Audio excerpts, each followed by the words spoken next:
Good evening, everyone. Welcome to another episode of the GSR podcast with your host, Jose Angelo Zulueta. And today we have Sir Ian Cipriano once again. Say hi, sir. Hi everyone. Good evening. So, we're going to be talking more on the nuances of property management this time because Sir Ian's got a lot more to add, and I have a couple more questions that I'd like him to answer as well. So, let's just get the ball rolling pa, sir. Yeah, sure. Nakakurious po ako. What do you think is the most requested property management service that you've encountered so far dito sa line of business mo? Um, Iba't ibang factor siya. Pero yung most commonly is the basically the leasing services. Dalawang factor lang kasi ang i-consider natin when it comes on property management. So primarily is yung for investment purposes. Okay. Secondary is yung for their own use or end user. End use. So dalawa. So most commonly is yung leasing services kasi the owner of the property, the investor, they want to maximize their assets. So ang importance ng property management, they can actually maximize the assets of the property. So mamaya i-discuss natin siguro yung about dun sa maximization of the assets. Ngayon, yung mga nagiging request ng mga clients or condominium owners is yun, maghanap ng magiging occupants ng property. So, and then someone that can handle those occupants as well. Because it's hard, no, to constantly monitor the occupants that you have in your properties. Yes, because they have different demands talaga, depende sa occupants eh. They have different needs and then depende rin to sa mga building properties and admins. So, hindi porket you have studio unit in this property and then you have studio unit in another developer, it's same na yung magiging process of management. Bakit po? So, medyo malaki. Iba yung building rules ng isang developer sa building rules ng isang developers.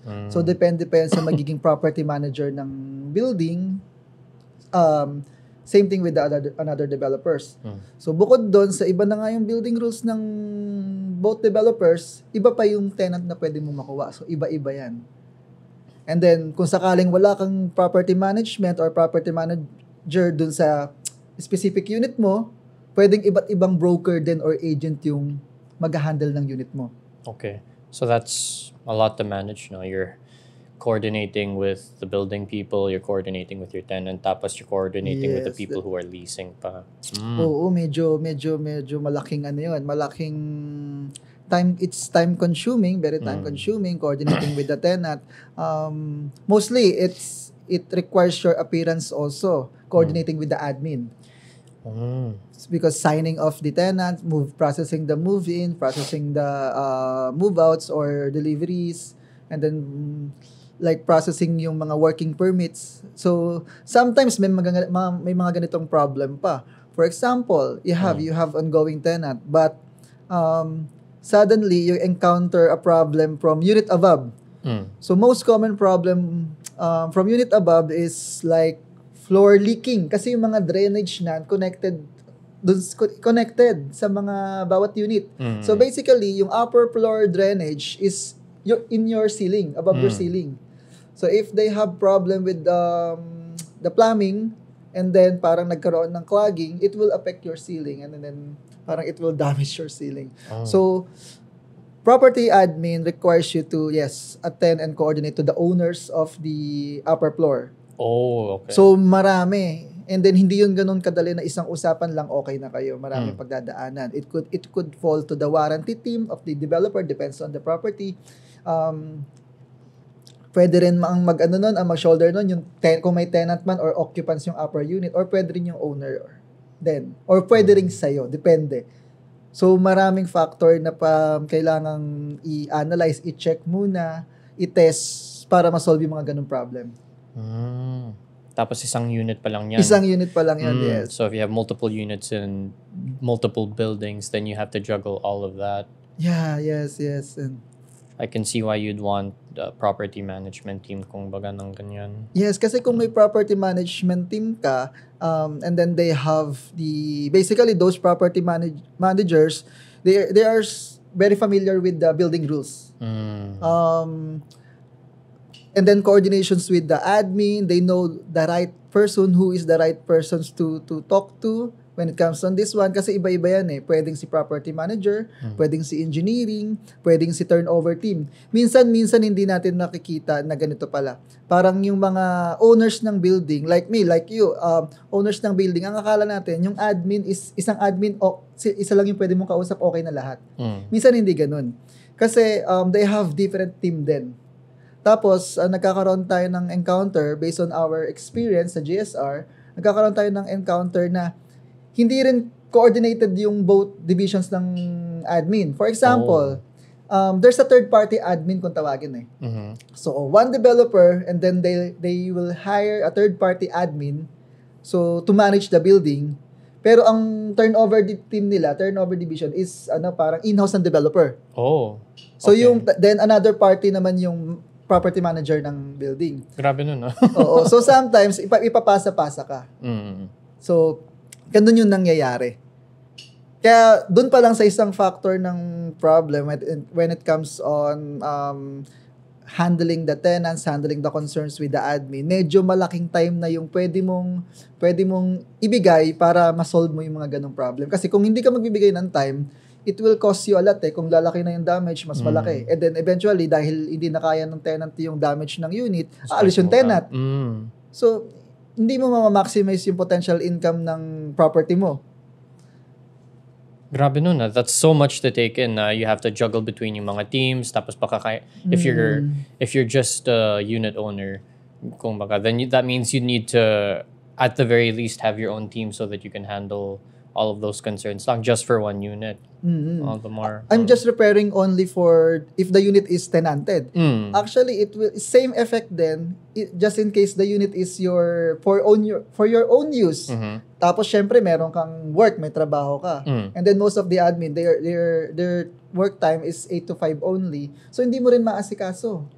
Kahit ikaw yung gumagamit ng unit mismo, ikaw na rin yung owner, hindi mo rin maasikaso doon kasi you need to coordinate with the repairs, you need to coordinate with turnover team, warranty team, para lang ma-solve yung Kasi ang property, kaya hindi siya basta-basta, kunyari, nare-repair agad pag may mga ganong na-encounter kang problem. Leaking pa lang itong pinag-uusapan natin let's say nagkaroon ng major leaking yung ceiling mo, ang may kasalanan is, ang cause of leaking is upper floor, tapos parehas under warranty pa yung so you will file parang concern report with the building admin. Ngayon, syempre, they needed the budget doon para so i-repair yun. So they have to contact yung warranty team.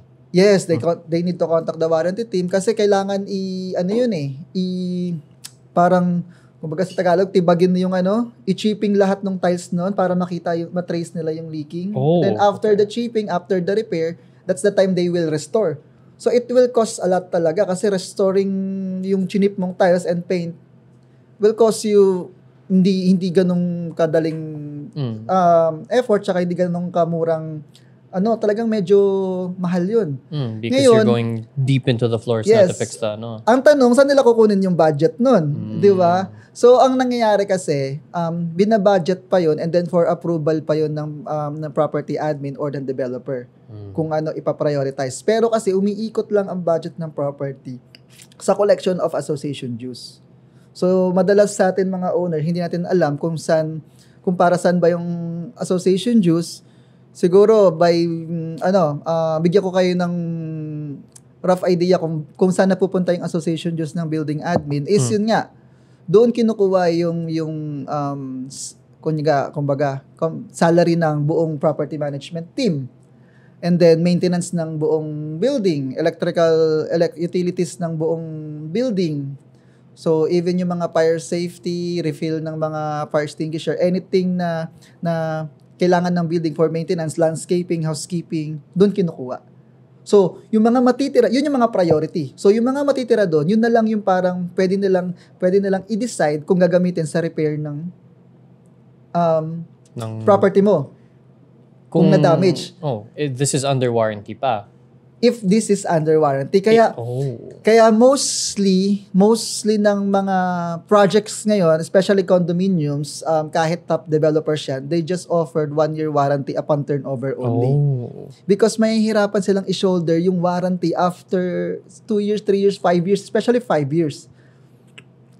So, yun talaga. Doon din papasok yung magkakaroon ka ng problem. Sa una, hindi mo pa mararamdaman ng problem kung wala kang property management, manageable pa sa'yo. Hindi, kasi you're excited, and then, lalo na kung first time property mo to, and then you think you can do it all, So, ito yung mga hindi pa, kumbaga, nararanasan, pero malaking time yung i-consume, and then yung mga coordination na yan, dapat alam mo kung sino. Kasi kung magkakamali, kung hindi mo alam kung sino yung tamang kakausapin, magpapasa-pasa ka. I see. Let me see if I can summarize all of the things that you just said. So if you're either a new unit owner or whether it's for end use or for investment purposes, either you have to employ a property management team or you need to be knowledgeable enough with all of the departments, both for property management and then for your building and then for your maintenance, because and for warranties, because if problems arise, whether it's electrical, plumbing, mga ganyan, then it's not just something that can be easily solved. You have to coordinate with multiple teams, dyan sa building mo, dyan sa other unit owners, depending on the type of problem. And that's going to take a lot of time, a lot of money, and a lot of, I guess, legal work, no? Depending on the nature of the issue. I didn't think it was this bad. I thought that admin would be able to just handle the problems by themselves. Grabe. Yes. The only parang job of the admin, actually, it's good if there's an admin that can handle those things. Actually, there's some of the admins. So but most of them they just managing the building, the common area. Common areas. Sila. Okay. So the amenities, the hallways, the building itself, exterior.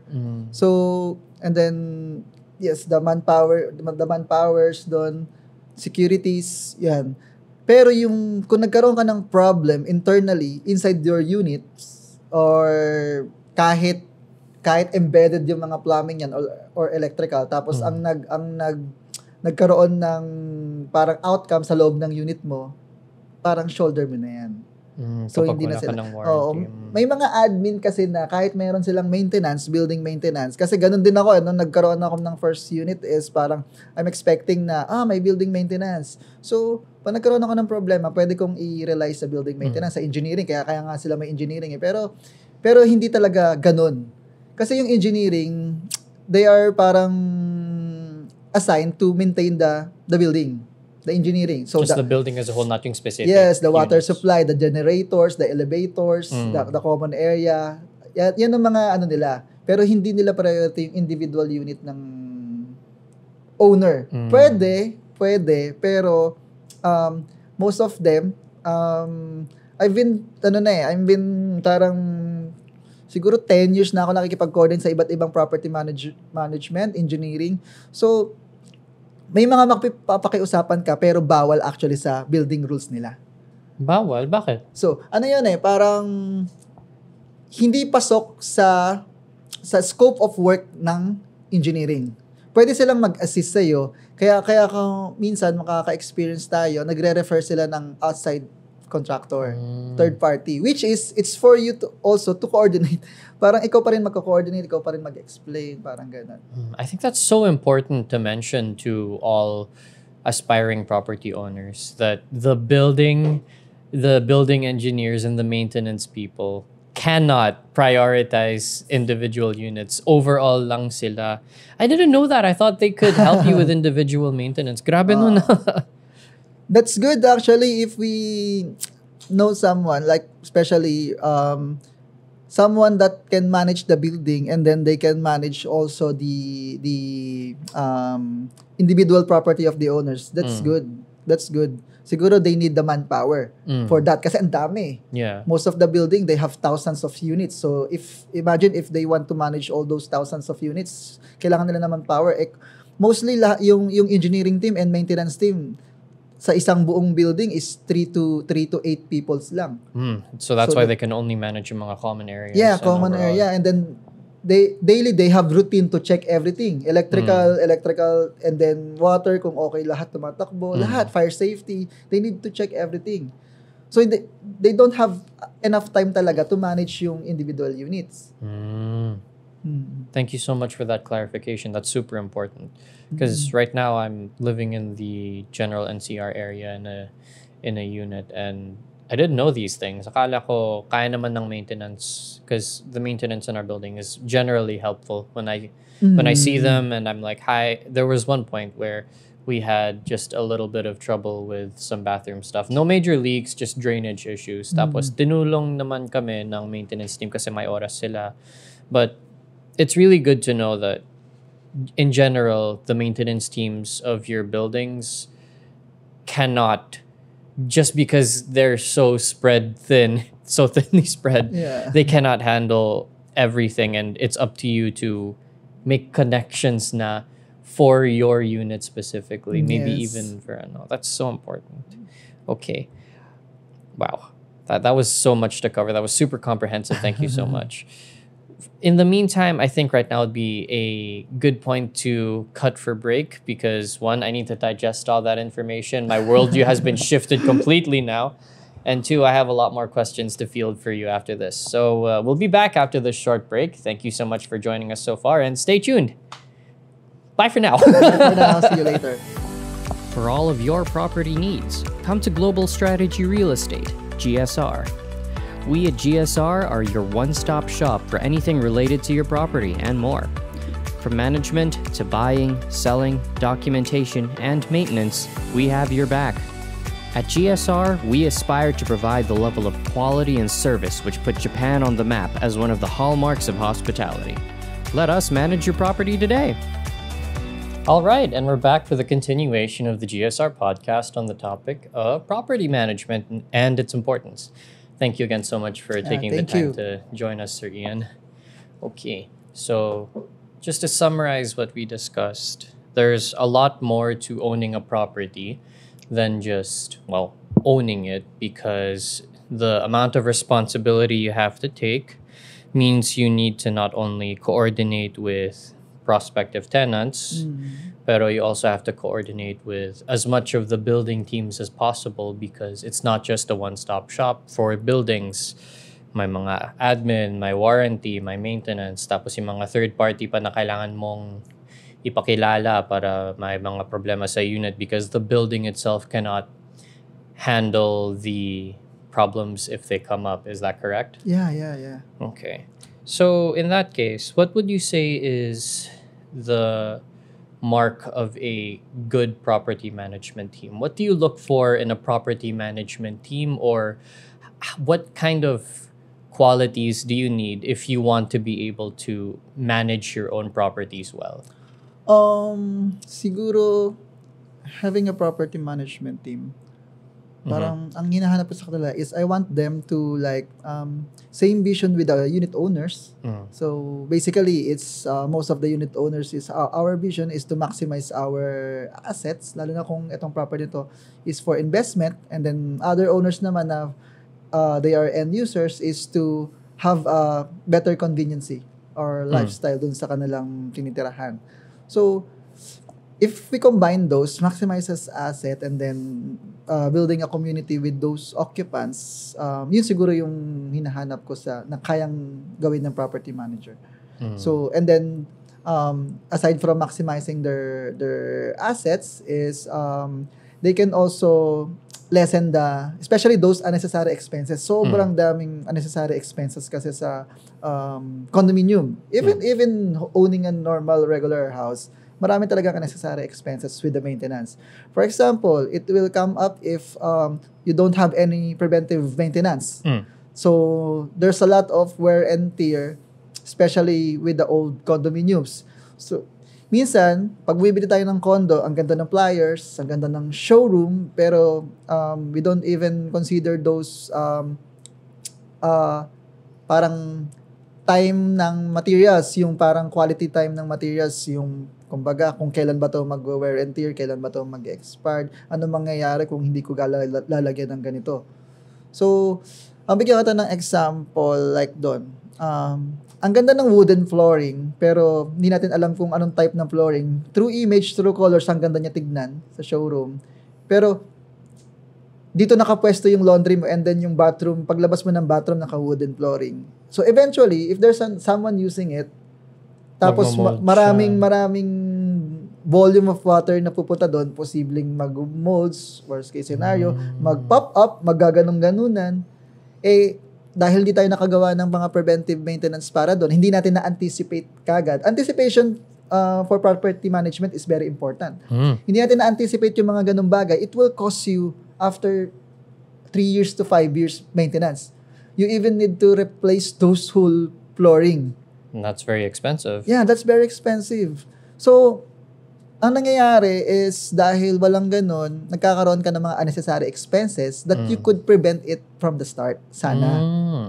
So, sobrang importante rin kung for investment yan or kahit end user yan. Bumili ka ng property, na-turn over yung property sa'yo, and then after the turnover, parang you haven't seen this kind of anticipation yung mga ganito, yung mga bagay na to is, so, syempre, ginawa mo, pinarent mo na agad, katulad ng sabi ko kanina, iba't iba yung uri ng tenant. They have different needs, they have different demands, they have different culture and lifestyle. So, ang mangyayari, and most of them, hindi nila rin may isip kagad yun.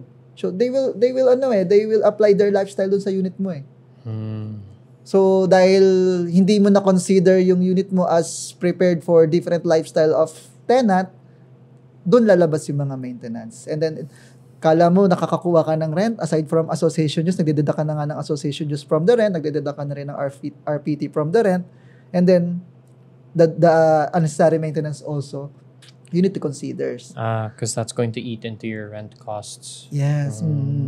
Sometimes I encounter a lot of move out. Move out is after the tenant contract term. So after move out, and then the tenant has security deposit. Sometimes the security deposit is not enough. Para i-restore yung unit. Yeah, i-restored yung unit, i-covered yung unit. So, ang nangyayari, instead of parang kaya nang sanang i-cover ng security deposit, tapos ang nangyayari, sana, hopefully, meron tayong tenant na pwede pa rin niyang i-shoulder yun. Pero ang nangyayari, madalas, yung tenant, hindi na natin makontak, hindi na natin parang wala na sila, nagbo-bot. So minsan ito-terminate na nga sila without you knowing na mag-aalis sila kasi they have the rights eh. Lalo na't kung wala silang gamit na dala, mga personal, it's allowed sa condominium eh. So they can escape kung ano man yung mga nagawa nilang problem, and that's the risk actually of renting out your property. That's the risk. So it's very important that you are having parang someone to monitoring these tenants concern, tenants needs, property man. Kasi if you have a property managers, they can provide preventive for that eh. So property managers can do quarterly inspections, coordinations with the tenants. So if they have problem, kasi nangyayari, kaya lumalabas yung mga ganitong unnecessary expenses. For example, ikaw tenant. And then, you encounter problem, leaking dito. Yung aircon ko nagli-leak. Nagtawag ka kay owner. Tapos, kunyari, foreigner ka. Wala ka namang connections with the other contractors dito.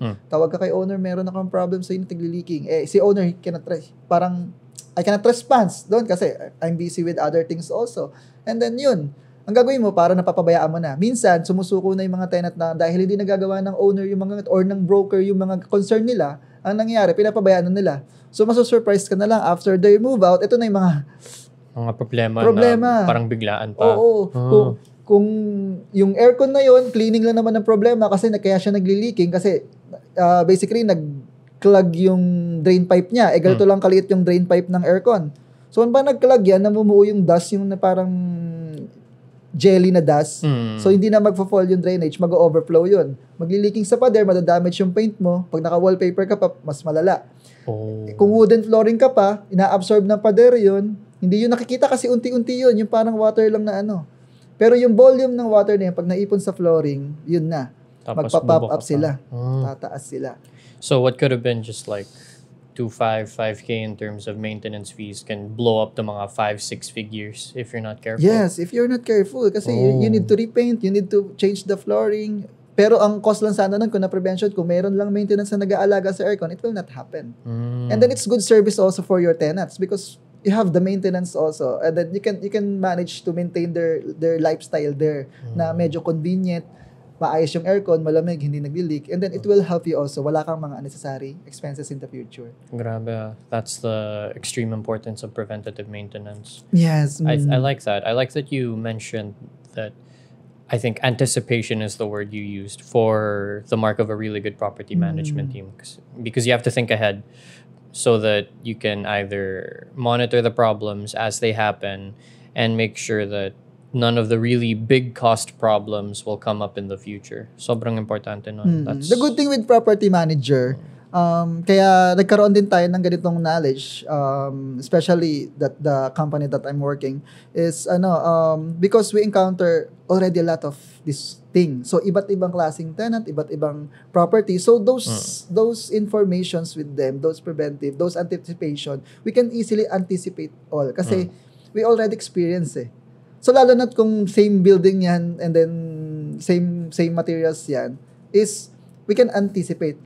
Ang nangyayari nga sa akin is may mga bagong turnover sa akin and then na-encounter ko na before tapos dito yung quality. So ang ginagawa namin lalo na ng maintenance team is pine-prevent na namin, diba? For example, the washing machine, some of the developers there putting the washing machine underneath the countertop of the kitchen para to save space.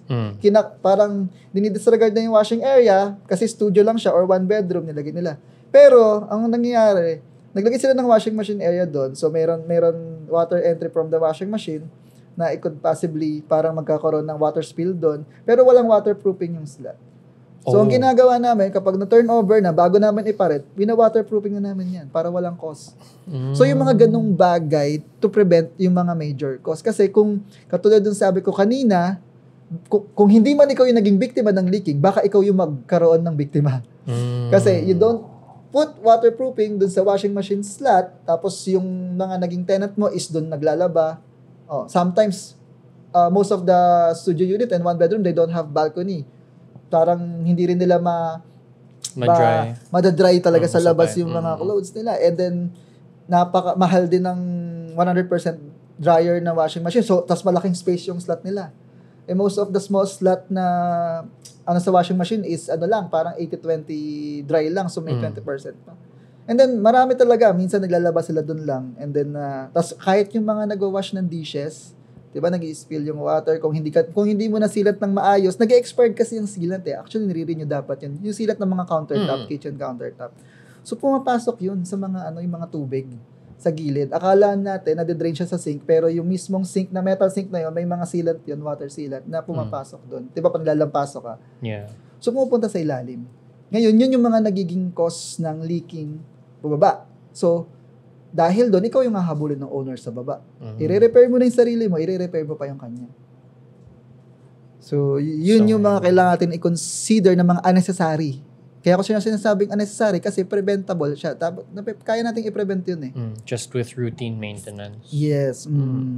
So, we've discussed a lot about leaking problems, which seem to be one of the most important things to prevent in the beginning.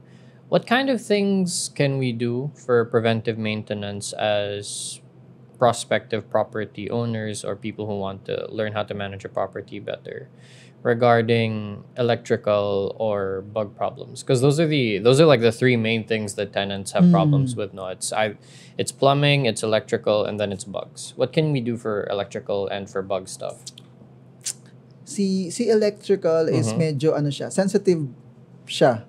So, and then very few people has knowledge dun sa electrical kasi may kanya-kanyang parang load of electricity and then parang guidelines yung mga building iba-iba. Kailangan talaga i-coordinate sa maintenance team ng mga building. Kailangan i-coordinate kasi may ruling yun. For example, one of the ruling, there's a certain assigned amperes sa mga property lang. Hindi ka pwedeng mag-exceed dun. So, it will cause you power tripping sa unit mo kapag nag-exit ka doon. For example, ito lang yung assigned ampere sa burner mo, sa induction cooking range mo. Kaso ang binili mo, 4 burner with microwave oven. Yung parang ganun. Kasi same size lang yun eh. Ang ampere nun is 50 ampere. Ang required lang sa'yo 30 ampere. So parang mga ganong problem, kailangan kumbaga alam mo yung guidelines ng building kasi eventually you will be having a problem with electrical and then it will affect your Tapos sa mga electricals naman din, may mga warning ang admin. Another thing naman to, may mga warning ang admins na magkakaroon ng switching. What do you mean by that? Switching is parang meron silang electrical maintenance na kailangan nilang i-turn off yung regular electricity, isi-switch nila into generator. So, pag hindi mo rin alam kung ano yung dapat gawin doon, is, ang mangyayari, magpa-fluctuate ang electricity kasi nakakasira. Ang fluctuation ng electricity, nakakasira ng mga appliances. So, ibig sabihin ng fluctuation, suddenly changes ng electricity current sa unit mo.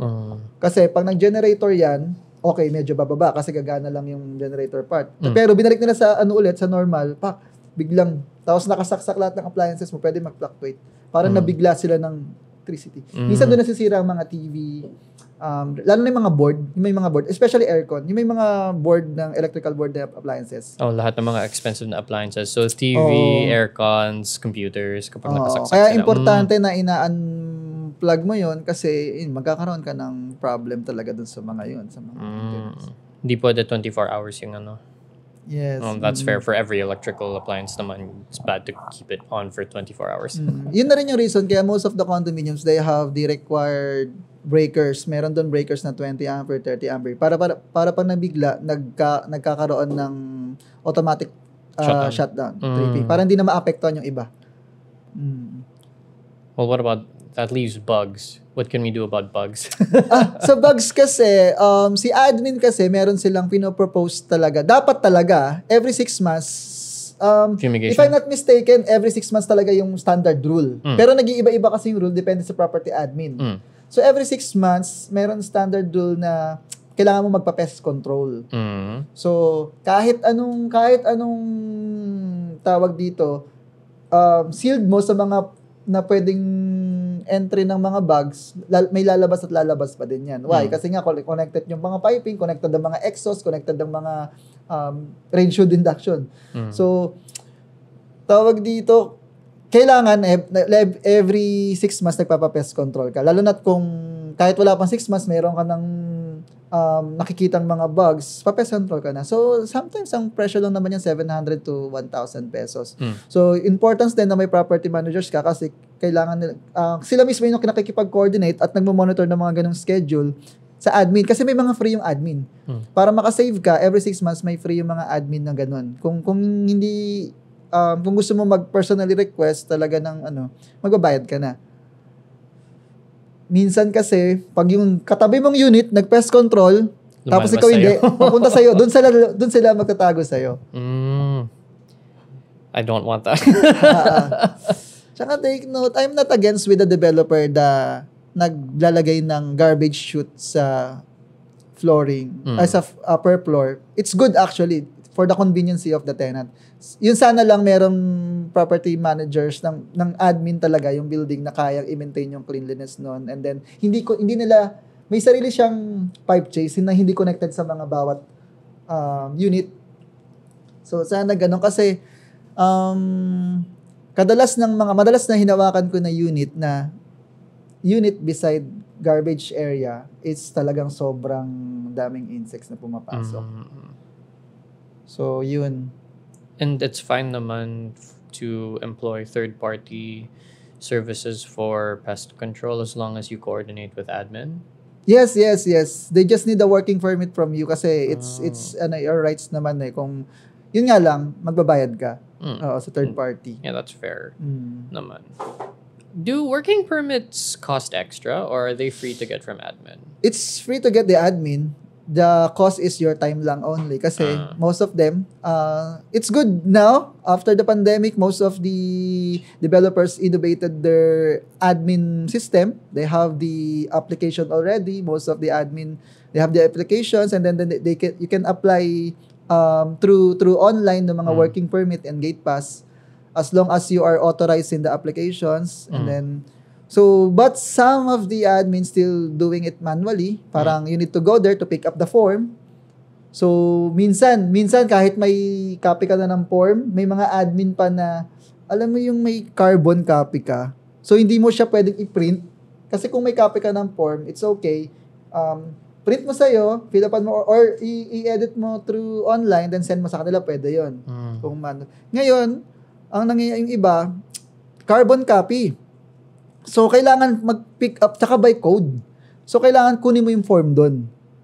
Tapos, pag doon ka mag-fill up, tapos ipasa mo, wait mo approval. So, basically, you need appearance. So, yun yung nangyayari. Time cost for working permits for third-party stuff. Okay. That makes sense. But then that's why you have your property management teams. Para sila na lang bahala sa mga time costs mo. Habang ginagawa mo, while you're living the rest of your life.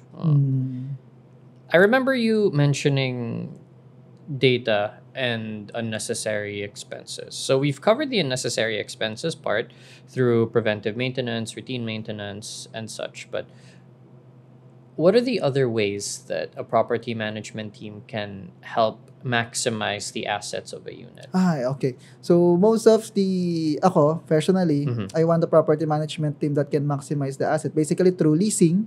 So as much as possible, bukod sa nakakakita na ko ng occupants, si property management nakakita na ng occupants para nag-generate monthly yung aking assets. So then they can also prepare. Kapag ka mag-move out na yung tenant, they can also look for another one. So, yung vacancy timeline, hindi masyado malaki. Tapos may oras ka rin para mag-prepare sa restoration ng unit. Yes. So, yun yung nilook forward ko with the property management. Parang, yes, it's good. Nakahanap kayo ng tenant. After 1 year, what's next? So, parang, for me, owner, I want na parang siguro 1 month lang for the restoration and then another month, meron na tayo potential tenants again. So someone is working out na magkaroon ng next tenants. And then, kasi, swerte tayo pag may mga tenants tayo 2 to 3 years from 4 years from now. But kaya nga sila nag-rent is temporary use lang nila. Kasi kung talagang they want to use it 5 years, they will buy property. There. True. Yeah, they will use long term. So we need to expect those tenants is talagang temporary lang. So yan, I'm looking that's for someone that can solve nga yung ganon na yes, first tenant and then second tenant and then third tenant, they can still manage those things. And then the importance also to maximize the assets is yung sa leasing kasi hindi lang naman maghanap ng tenant yung pinaka-importante. So, isa sa pinaka-importante sa leasing services is they can also give you a market insights, market reports. Kasi ngayon, yes, you purchase a property and then you ask someone to manage it.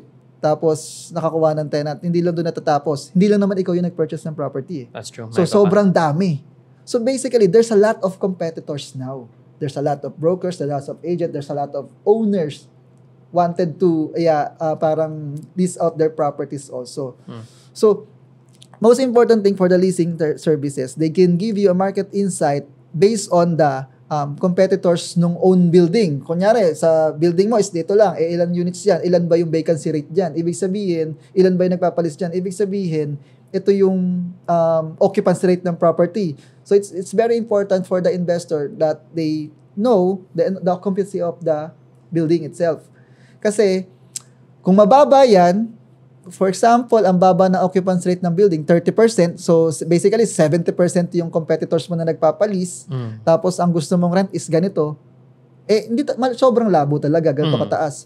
So, it's very important that someone can check the market value, the occupancy rate, the competitors, the demand, para mas alam mo kung paano mo papatakbuhin yung yung pag-lease out mo ng building. For example, ang tagal na palang vacant, hindi mo alam yung rason kasi hindi mo naman kasi nakakabisado talaga lahat. Hindi mo nakakausap yung admin sa occupancy rate, hindi mo nakikita yung property, hindi mo na pag-aano yung area, and then even yung beside building na ganun din, na residential din.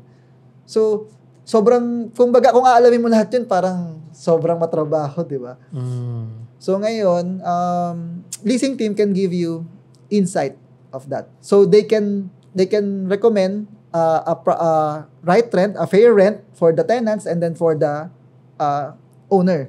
Minsan kasi nagiging problem ng mga unit owner pag sila lang ang nagmamanage ng unit nila, medyo bias sa gusto nila.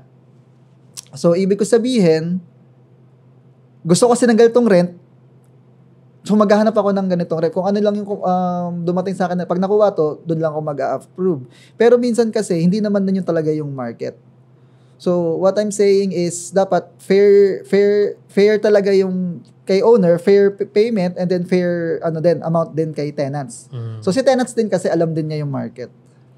So, yung mga ganong bagay is, pwede yun malaman kung meron ka mga property management na nag-handle ng property mo. Let me see if I can summarize all of that then. Everything we've discussed, because that was all wonderful insight. I'll see if I can wrap it up in a nice little box with a bow on top. So, the mark of a good property management team is to be able to grasp the past, the present, and the future really well. Because you need preventative maintenance to make sure that no costs prop up in the future that are super big.